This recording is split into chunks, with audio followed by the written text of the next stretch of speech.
Два вора, века скрывшись от погони, делить украденное золото решили. На старом кладбище вечернюю порою уселись рядом на заброшенной могиле. И вроде поровну досталось им богатство. Но вот беда, последняя монета! Один кричит: она моя, я лучше дрался! Да что ты делал, друг, без моего совета? Отдай монету, а не то я рассержусь.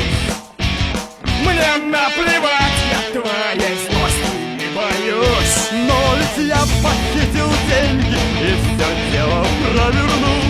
Без моих идей не греша, ты бы шагу не шагнул. Что же делать нам с монетой? Как же нам ее делить?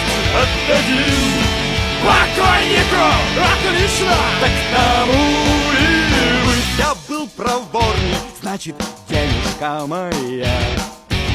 Не допущу, чтоб ты богаче был, чем я. Сейчас сыплюсь тебе я в горло и на части разору. Я прибью тебя дубиной и все деньги заберу. Что же делать нам с монетой? Как же нам ее делить? Отдадим покойнику! Отлично! Так тому и